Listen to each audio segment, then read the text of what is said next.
Bismillahirrahmanirrahim. Dear student, Assalamu alaikum. This is Sumaira Yunus and I will teach you geography. Today we will discuss about lecture number 12 and chapter number 3. The chapter title is Ocean and Flow. The topic name is Movement of Oceanic Water. ठीक है, तो कैसे हैं आप सब लोग बेटा? I hope आप सब लोग ठीक होंगे और अल्लाह आप सब लोगों को अपने हिफ्ज़-ओ-मान में रखे और आपको सेहत और तंदुरुस्ती दे। जी बेटा, अब हम लोग अपने टॉपिक की तरफ जाते हैं। हमारा टॉपिक है मूवमेंट ऑफ ओशियनिक वाटर। जी बेटा, हमने पहले तो ओशियनिक वाटर में सरफेस ऑफ ओशन के बारे में पढ़ा था कि सरफेस ऑफ ओशन किस तरह की होती है, उसमें कौन कौन से उसके पार्ट हैं, उनकी क्या फंक्शंस हैं, उनके बारे में उनको वो नेम क्यों दिए गए हैं। उसके बाद हमने ओशन फ्लोर के बारे में पढ़ा। फिर जो हमारा लास्ट लेक्चर रहा है वो कॉन्फ़िगरेशन ऑफ ओशन फ्लोर के किस तरह से हमारा ओशन फ्लोर जो है उसकी जो फ्लोर है वो किस तरह से डिफरेंट पार्ट्स में डिवाइड हुआ है और वो उनके क्या नेम है और उनका क्या फंक्शन है, वो तमाम चीज़ें हम लोगों ने पढ़ी। आज के लेक्चर में हमने मूवमेंट ऑफ ओशियनिक वाटर के बारे में पढ़ना है कि जो हमारा ओशियनिक वाटर है, मतलब हमारा ओशंस का वाटर है, वो किस तरह से मूव करता है।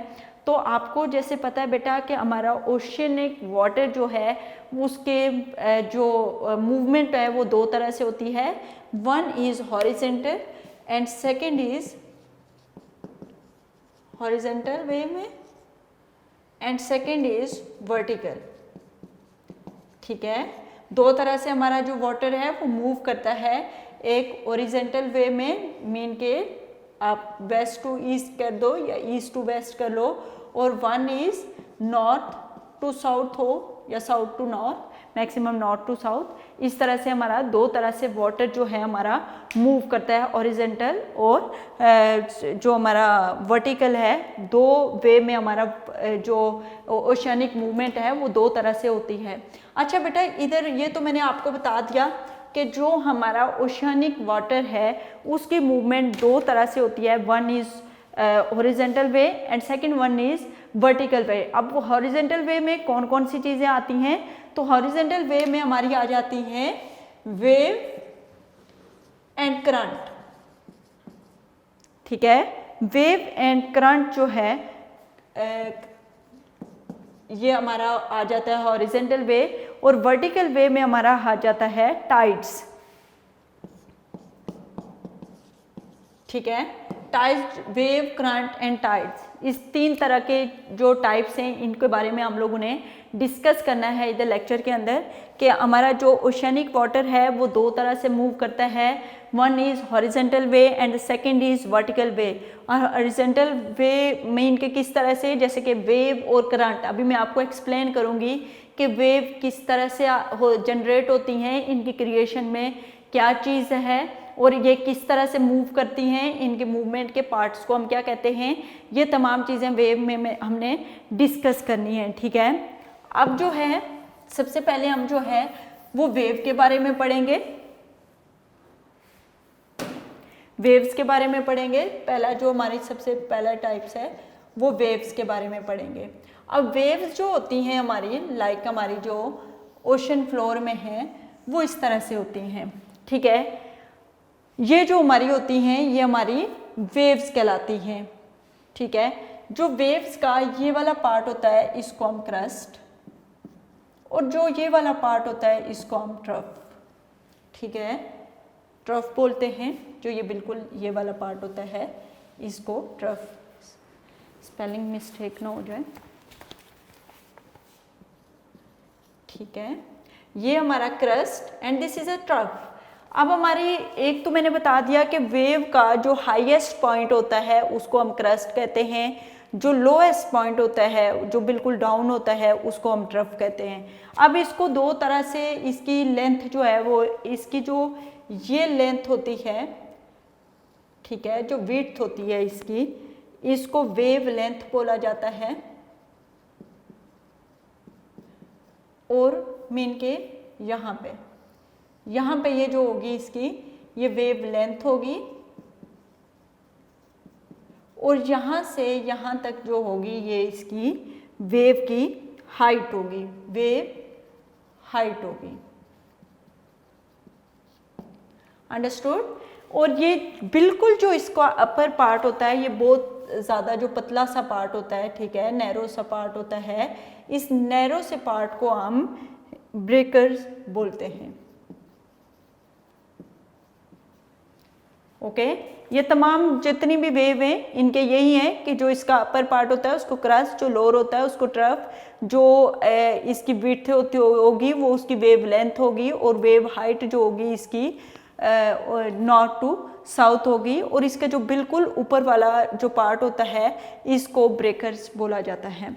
अब हम वेव को जो है वो, जैसे वो कहता है कि ओशन फ्लोर नेवर रिमेन स्टेजेंट। स्टेजेंट का मतलब होता है कि जमा हुआ नहीं होता, बल्कि ओशन वाटर जो होता है वो हमेशा मूवमेंट में रहता है, ठीक है। उसकी डिफरेंट तरह से मूवमेंट होती है, जिसमें हम जो इसकी इट्स टेंड टू मूव, कि ये ऑलवेज जो है वो मूव करता रहता है। Main causes of this movement are waves, currents and tides. जो इसकी अहम वजूहत हैं इस ओशन वाटर के मूवमेंट की, उसमें वेव, करंट्स एंड टाइड आते हैं। Let us have a look on nature and causes of this movement. अब हम सबसे पहले वेव को डिस्कस करेंगे। वो कहता है कि the movement of surface of water is called wave, कि सरफेस ऑफ वाटर, अच्छा ये जो आपकी वेव्स होती हैं ये बिल्कुल ऊपर वाली सरफेस में मौजूद होती हैं। ये ओशन है, ओशन का ये जो होता है ओशन फ्लोर होता है, ठीक है, और ये जो अपर पार्ट होता है इसका ओशन सरफेस होती है। और जो आपकी वेव्स होती हैं वो कहाँ पे मौजूद होती हैं, वो ओशन सरफेस के ऊपर मौजूद होती हैं, ठीक है। The movement of surface water is called wave. Wave is an ocean are generated due to different nature factor. अब आपकी वेव जो होती हैं वो जनरेट होती हैं डिफरेंट प्रोसेस की वजह से। Actually it is the movement of energy which is transferred in water particles from one two another. अच्छा, एनर्जी क्या होती है, आपकी जो विंड होती है, हवा होती है, और आपकी जो ये वाटर होता है, इनके बीच में फ्रिक्शन होता है और उसकी वजह से एनर्जी जनरेट होती है। तो आपकी जो वेव्स बनती हैं वो बेसिकली एनर्जी की वजह से होती हैं, एनर्जी की वजह से होती हैं, जिसकी वजह से वाटर पार्टिकल जो है वो एक दूसरे के साथ जो है वो ट्रांसफ़र होते हैं, एनर्जी ट्रांसफ़र करते हैं, और इस तरह से वो मूव कर रहे होते हैं। अब वो कहते हैं कि the top of the wave is called crest, जो top of the wave is called crest, and the bottom is called trough, कि जो बॉटम है वो ट्रफ कहलाएगा। The vertical distance between crest and trough is called height, कि vertical distance north to south, ऊपर से नीचे तक जो इसका डिस्टेंस होगा वो वेव हाइट कहलाएगा, ठीक है। While the horizontal distance between two crest और trough is called wavelength, और अगर इसका हॉरिजेंटल डिस्टेंस जो होगा वो दो क्रस्ट और दो ट्रफ के बीच में, वो आपका क्या कहलाएगा, wave length. As a wave travel toward the shallow water of the coast. अच्छा, जो आपकी जो वेव्स होती हैं वो ट्रैवल किस तरफ करती हैं, जहाँ पे आपका कम डेप्थ वाला एरिया होता है, और वहाँ पे आपकी वेव जो हैं वो आपके कोस्टल एरिया, आपके साहिली इलाके की तरफ जो हैं वो ट्रैवल करके आती हैं। अच्छा, it's height increases and length decreases. जैसे जैसे ये कोस्टल एरिया की तरफ आती हैं तो इनकी क्या होती है, हाइट जो होती है, मतलब ये ऊपर को ज़्यादा आती हैं, और इनकी जो लेंथ होती है, वेव लेंथ होती है, वो क्या होना शुरू हो जाती है, वो डिक्रीज होना शुरू हो जाती है।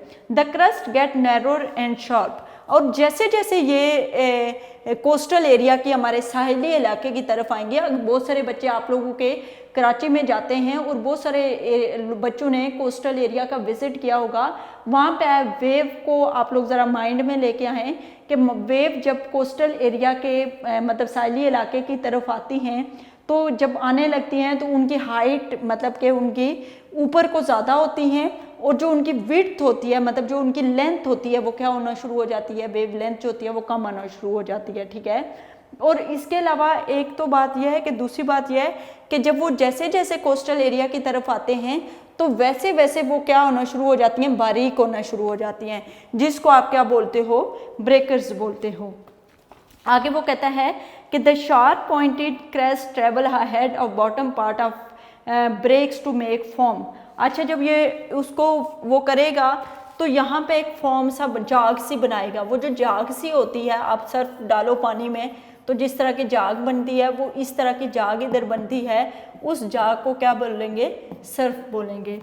ठीक है, आगे क्रिएशन ऑफ वेव, वो कहता है कि इसकी क्रिएशन कैसे होती है। तो winds are the main cause of generating wave.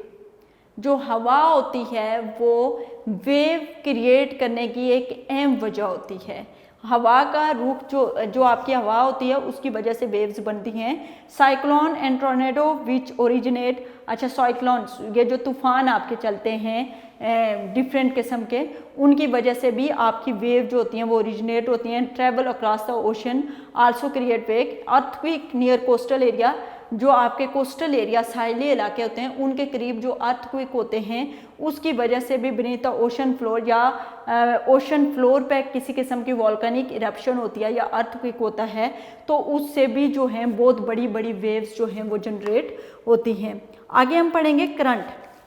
Second जो हमने पढ़ना है वो हमने करंट के बारे में पढ़ना है। ये था हमारा वेव के बारे में हमने पढ़ा कि वेव किस तरह से जनरेट होती हैं। तो वेव में विंड्स की वजह से जनरेट होती हैं, अर्थक्वेक की वजह से जनरेट होती हैं, साइक्लोन्स जो चलते हैं, टोर्नेडो जो होते हैं, इनकी वजह से वेव्स चलती हैं। और वेव किस तरह की होती हैं, ये तमाम चीज़ें मैंने आपको बताई। अब जो हम पढ़ने लगे हैं वो हम करंट के बारे में पढ़ने लगे हैं। आपको पता है बेटा कि जो आपके रिवर्स होते हैं वो एक स्पेसिफिक डायरेक्शन में जो है वो मूव करते रहते हैं। ठीक है, मतलब फ्लो ऑन लैंड, रिवर जो हैं वो लैंड के ऊपर उनका एक प्रॉपर चैनल होता है और वो उस अपने चैनल में मुसलसल जो है वो मूवमेंट में रहते हैं। इसी तरह से हमारे जो ओशन है वो भी मुसलसल जो परमानेंटली उसकी एक डायरेक्शन है उस डायरेक्शन पे मूव करता रहता है। जो ओशन एक परमानेंट डायरेक्शन पे जो मूव करता रहता है उसको हम क्या कहते हैं? करंट कहते हैं। अब ओशन की जो मूवमेंट होती है वो दो तरह से होती है। एक तो होती है, मैंने आपको बताया है कि हमारा इक्वेटर रीजन, बेटा ये जैसे कि इधर मैं छोटा सा बनाऊंगी, ये हमारी वर्ल्ड है, पूरी दुनिया है, इसमें ये जो पार्ट होता है, ये तमाम एरिया जो होता है, ये जो लाइन होती है ये इक्वेटर लाइन होती है। ठीक है, ये इक्वेटर लाइन होती है। और ये जो हमारे होते हैं ये पोलर रीजन होते हैं। पोलर रीजन, ये वाला भी पोलर रीजन होगा, ये वाला भी पोलर रीजन होगा। अब जो हमारा ओशियनिक वाटर होता है पूरी दुनिया में वो दो तरह से मूव करता है। एक इक्वेटर एरिया से मूव करता हुआ पोलर रीजन पे जाएगा, नॉर्थ पोल की तरफ जाए या साउथ पोल की तरफ जाए, या एक मूवमेंट ये होती है कि पोलर रीजन से मूव करते हुए इक्वेटर रीजन की तरफ जाना। अब आपका करंट क्या है कि वाटर का एक ओशियनिक वाटर का एक स्पेसिफिक डायरेक्शन पे मूव करना आपका क्या कहलाता है? करंट कहलाता है, ओशियनिक करंट कहलाता है। और ओशियनिक करंट में ओशियनिक वाटर जो है उसकी मूवमेंट दो तरह से होती है, एक इक्वेटर रीजन से पोलर रीजन की तरफ और दूसरी पोलर रीजन से इक्वेटर की तरफ। अब मैंने एक बात आपको, जब मैं ये इक्वेटर और पोलर रीजन के बारे में पढ़ा रही थी तो मैंने आप लोगों को एक बात बताई थी कि जो पोलर रीजन होते हैं कोल्डेस्ट, ठीक है, कोल्ड एरिया काफ़ी मतलब ठंडे एरिया होते हैं, जबकि इक्वेटर एरिया ये वार्म रीजन होता है, जो आपका इक्वेटर होता है। अब जो आपका पानी इक्वेटर रीजन से पोलर रीजन की तरफ जाएगा वो मतलब गर्म वाटर होगा, ठीक है, और उसकी वजह से इन एरियाज़ में जो है ये गर्म पानी जाएगा। और जो कोल्ड पोलर रीजन से इक्वेटर रीजन की तरफ जाएगा तो वो जाएगा ये वार्म वाटर होगा। और जो पोलर रीजन से इक्वेटर की तरफ जाएगा तो वो क्या होगा? कोल्ड वाटर होगा। ठीक है, अब मैं पढ़ रही हूँ, आप लोग को समझ आ जाएगा। रिवर्स फ्लो ऑन लैंड, वो कहता है रिवर्स एक स्पेसिफिक चैनल पे है, उनका एक स्पेसिफिक डायरेक्शन होती है जिसमें वो चैनल के ऊपर जो मतलब एक अपने स्पेसिफिक चैनल पे जो है, अपने रास्ते पे जो है वो मूव कर रहे होते हैं एक स्पेसिफिक डायरेक्शन में। सिमिलरली इसी तरह से when the ocean water move permanently in a specific direction it is called current.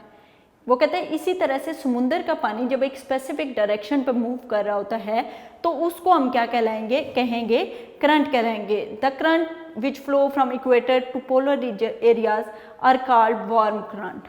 वो कहता है इक्वेटर से पोलर रीजन की तरफ जो वाटर जाएगा उसको हम क्या कहेंगे, वार्म करंट कहेंगे। और फिर वो क्या कहेगा, they increase the temperature of coastal areas. अब इस करंट की वजह से कोस्टल एरिया का टेम्परेचर क्या होगा, इंक्रीज होगा। एग्जाम्पल में वो कहता है gulf stream along the eastern coast of North America is the Atlantic ocean is a warm current. आगे वो कह रहा है the current which flow from polar area to equator. वो कहता है ये जो पोलर एरिया हैं, इन पोलर एरिया की तरफ से जो इक्वेटर की तरफ जो पानी जाएगा उसको हम कोल्ड करंट कहेंगे, उसको करंट कहेंगे और वो कोल्ड करंट होगा क्योंकि आपके पोलर रीजन जो होते हैं वो ठंडे होते हैं। तो ठंडे एरिया से जो पानी आपकी तरफ इक्वेटर की तरफ जाएगा वो आपका कौन सा होगा, वो कोल्ड करंट कराएगा। तो वो कहता है कि Labrador current is Atlantic and Kamchatka current in the Pacific ocean are cold current. आगे कह रहा है कि करंट मूव क्लॉकवाइज।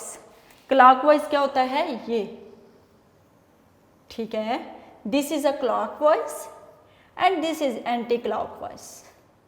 ठीक है, ये एंटी क्लॉकवाइज इस साइड की डायरेक्शन होगी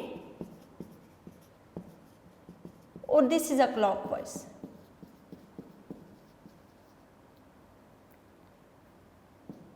ठीक है, अब वो एक बात कह रहा है, वो कह रहा है कि current move clockwise in the northern hemisphere. वो कहता है जो हमारा ये नॉर्दर्न हेमिस्फीयर है इसमें जो करंट मूव करता है ये क्लॉकवाइज करता है, मतलब इस तरह से करता है। और वो आगे कह रहा है कि एंटी क्लॉकवाइज इन साउथर्न हेमिस्फीयर, और सदर्न हेमिस्फीयर में किस तरह से, यहाँ पे ये जो हमारा एंटी क्लॉकवाइज है ये सदर्न हेमिस्फीयर में होगा और नॉर्दर्न हेमिस्फीयर में हमारा कौन सा होगा, क्लॉकवाइज होगा। आगे वो कह रहा है a larger current form by joining up two current is called drift. वो कहता है जब दो करंट्स आपस में, गर्म और ठंडा करंट आपस में जब मिल जाते हैं, मिक्स हो जाते हैं तो एक ड्रिफ्ट जो करंट है वो बनेगा। Where warm current meet cold current fog is produce. अच्छा, वो कहता है कि जब गर्म जो करंट है, पानी, गर्म पानी जो होगा वो ठंडे पानी के साथ आके टकराएगा तो उससे क्या होगी, फॉग होगी, धुंध जो है वो बनेगी। और जिसकी वजह से जो हमारी ये ट्रेड रूट्स पे जो शिप्स वगैरह चल रही होती हैं उनको काफ़ी मुश्किलात का सामना जो है वो करना पड़ता है। आगे जो है causes of current, ocean current. अब ओशन करंट के में 3 काजेज हैं, एक परमानेंट विंड्स की वजह से, एक सैलिनिटी ऑफ ओशनिक वाटर की वजह से और तीसरा जो है टेम्परेचर ऑफ ओशनिक वाटर। अच्छा, मेन काज है the most important cause of current circulation are winds force the ocean flow to circulate in the general direction. Trade winds blow from east to west. आपकी 2 तरह की winds होती हैं, एक होती हैं नंबर 1 होती हैं ट्रेड विंड। अब विंड्स आपकी 2 तरह की होती हैं, एक होती हैं ट्रेड विंड्स और नंबर 2 होती हैं आपकी वेस्टर्न विंड्स। अब जो ट्रेड विंड्स होती हैं उनकी मूवमेंट जो होती है वो ईस्ट टू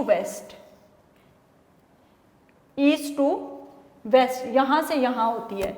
और जो आपकी वेस्टर्न मूव होती हैं, ठीक है, ये आपकी होती हैं ट्रेड विंड, जिनकी इस तरह से होती है, और जिनकी यहाँ से यहाँ होती है वो होती हैं वेस्टर्न विंड्स। ठीक है, और आगे वो कहता है सैलिनिटी ऑफ वाटर। सैलिनिटी होता है नमकीन आना।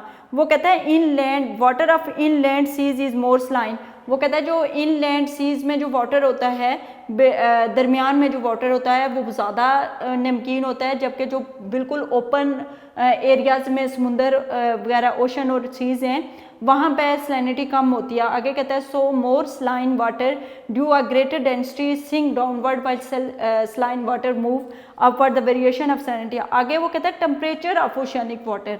अब टेम्परेचर ऑफ ओशियनिक वाटर में क्या वो कह रहा है कि टेम्परेचर जो होता है वो भी करंट क्रिएट करने में एक अहम काज है। वो क्या कहता है कि warmer water of equator region move upward, वो जो आपका गर्म पानी होगा वो अपवर्ड होगा, जबकि आपका ठंडा पानी होता है वो सिंक होता है, नीचे की तरफ जो होता है डाउनवर्ड की तरफ ज़्यादा जाता है। अब थर्ड जो हम टाइप्स इधर डिस्कस करने लगे हैं वो हम vertical movement of water discuss करने लगे हैं। और वर्टिकल मूवमेंट ऑफ वाटर में हमारी जो थर्ड टाइप है वो आ जाती है टाइड्स की, जिसको हम टाइड्स कहते हैं। और टाइड्स जो होती हैं वो होती हैं कि the continuous rise and fall of ocean water. ठीक है, जो हमारा मुसलसल कभी पानी ऊपर जा रहा होता है कभी नीचे जा रहा होता है, उसको हम क्या कहते हैं, टाइड्स कहते हैं। सही है। वो कहते हैं there is a continuous rise and fall in the sea water, कि सी वाटर में जो कंटिन्यूस राइज एंड फॉल हो रहा होता है उसको हम टाइड्स बोलते हैं। Twice a day the level rises and, वो कहता है दिन में 2 दफ़ा ऊपर पानी राइज होता है, लेवल ऑफ वाटर राइज होता है, और twice a day the level fall as well. This is called tides. The basic cause of tide is the gravitation of moon. वो कहता है ग्रेविटेशन ऑफ मून जो है वो मेन काज है टाइड्स क्रिएट करने में। The reality was presented by Newton in his theory of gravitation in the 17th century. According to this theory, every 2 celestial bodies attract each other, so the moon, which is nearest to the earth, creates tides on earth in spite of its lesser mass as compared to sun. Sun as compared to moon is 390 times more distant from the earth. अब sun जो है वो as compared to moon ज़्यादा दूर है earth से। So the effect of sun gravitation is 46 of the moon gravity of the earth. तो जो सन के ग्रेविटेशन का इफेक्ट है वो 46% जो है वो of the moon gravity on the earth. आगे according to the nature there are 2 types of tide. 2 तरह की टाइप्स होती हैं, एक आपकी स्प्रिंग टाइड्स होती हैं, एक आपकी नीप टाइड्स होती हैं। जो आपके स्प्रिंग टाइड्स होती हैं वो इस तरह से होती हैं कि दिस इज अ सन, ये आपका आ गया मून, और ये आ गया आपका अर्थ, फिर मून। अब आपको पता है कि जो आपकी सन अर्थ है वो रिवॉल्व करती है किसके गिर्द, सन के गिर्द जो है वो आपकी अर्थ जो है फर्स्ट स्टेट ऑफ मून, और ये है 14 day of moon. Date of moon. अब क्या होता है कि the earth revolve around the sun and the moon revolve around the earth. ठीक है, जो अर्थ है वो सन के गिर्द चक्कर लगाती है और जो मून है वो अर्थ के गिर्द चक्कर लगाता है। तो उससे क्या फिर जो स्प्रिंग टाइड्स हैं वो कैसे बनती हैं, राइज और फॉल कैसे होता है कि the earth revolve around the sun and the moon revolve around the earth. During this revolution it happen twice on the first and 14 days in the lunar month at the moon earth and sun are the same plane. जब moon earth और sun एक ही plane पे होते हैं तो फिर क्या होता है, the combined gravitation of sun and moon create very high tides. तो बहुत बड़ी टाइड्स जो हैं वो क्रिएट होती हैं। This is called spring tides, इसको आप स्प्रिंग टाइड्स कहते हो। इस तरह नीप टाइड्स क्या होती है, वो कहता है twice in the lunar month. वो कहता है इस तरह से चांद की 7वीं और 21st डेट को it happen that the moon and sun. अब जो ये this is a sun, this is अर्थ,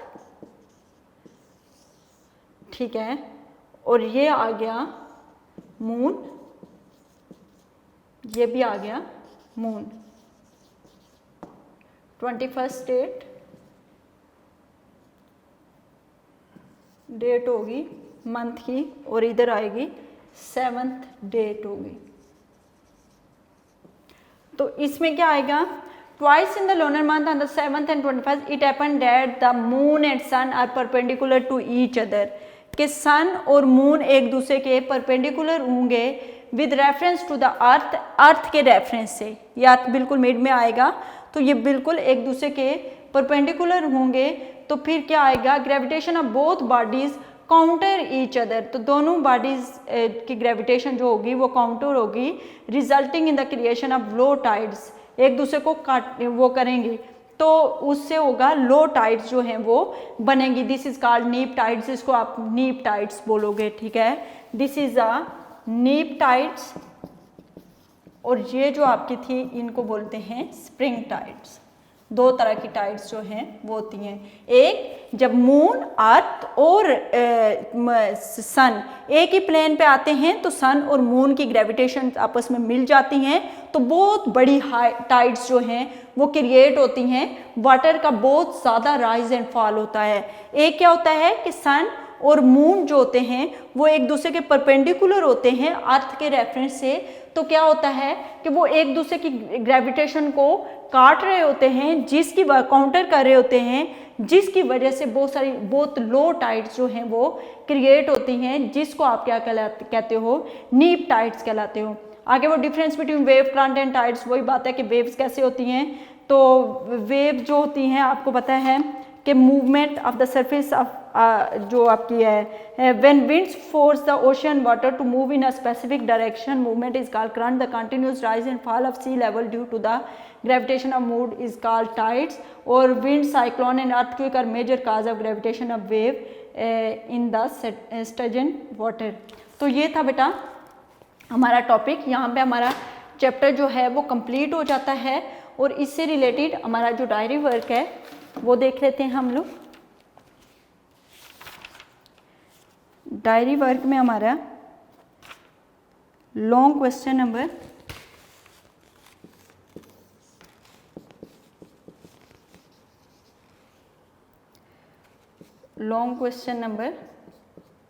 4 आ रहा है हमारा, उसके अलावा long question number 5, long question number 6 ji,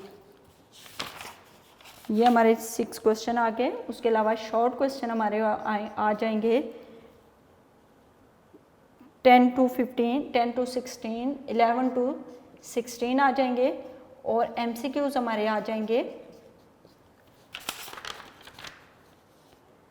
15 to 25। यहाँ पे हमारा चैप्टर नंबर 3 कंप्लीट हो जाता है।